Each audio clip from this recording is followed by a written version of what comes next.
آج ہم اینلیو لیکوف کی ایک بہت ہی دلچسپ کتاب ٹائنی ایکسپیریمنٹس پر بات کر رہے ہیں۔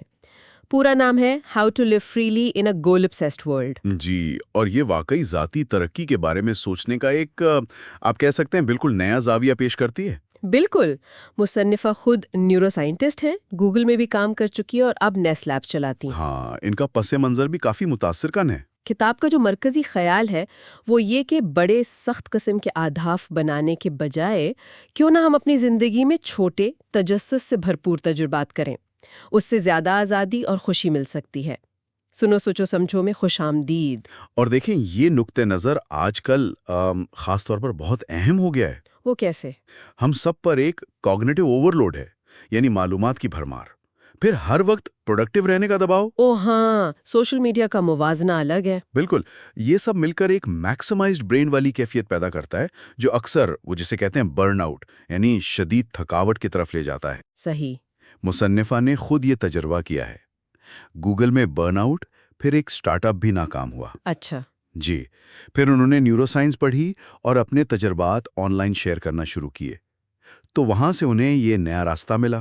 تو یہ ٹائنی ایکسپیریمنٹس کا فلسفہ اس زیادہ سے زیادہ کی دوڑ کے بالکل اب کہہ لیں مخالف سمت میں جاتا ہے۔ ہاں جی بالکل، یہ کہتا ہے کہ بیرونی کامیابی کے پیمانوں کے پیچھے بھاگنے کے بجائے دریافت، لطف اندوزی اور تجسس پر توجہ دیں۔ یعنی سیکھنے پر زور ہے۔ جی، چھوٹے کم خطرے والے تجربات کرنا، ہر چیز کو سیکھنے کا موقع سمجھنا، نہ کہ کامیابی یا ناکامی کا امتحان۔ اور اس کے لیے کوئی طریقہ بھی بتایا گیا ہے کتاب میں؟ جی، پیکٹ طریقہ کار، یعنی تجربہ پرپسفل، بمقصد ہو، ایکشنبل، قابل عمل ہو۔ قابل عمل، یہ اہم ہے۔ بہت اہم، پھر کنٹینیوس ہو، مسلسل ہو اور ٹریکیبل ہو۔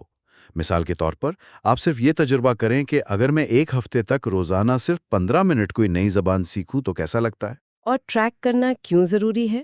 تاکہ آپ واقعی دیکھ سکیں کہ کیا چیز کام کر رہی ہے کیا نہیں، کیا آپ لطف اندوز ہو رہے ہیں، کیا سیکھ رہے ہیں۔ سمجھ گئی۔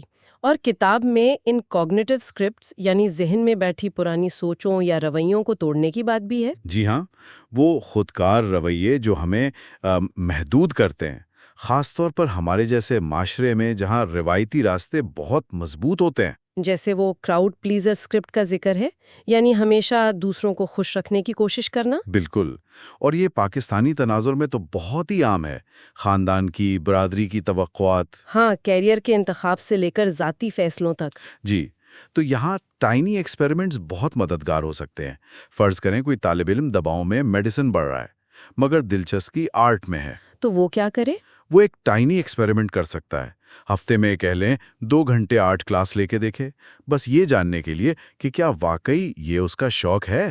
بڑا قدم اٹھانے سے پہلے ایک چھوٹا سا ٹیسٹ، یہ تو بہت عملی بات ہے۔ یعنی بجائے اس کے کہ کوئی بینکنگ کی نوکری چھوڑ کر فوراً فری لانسنگ میں کود پڑے۔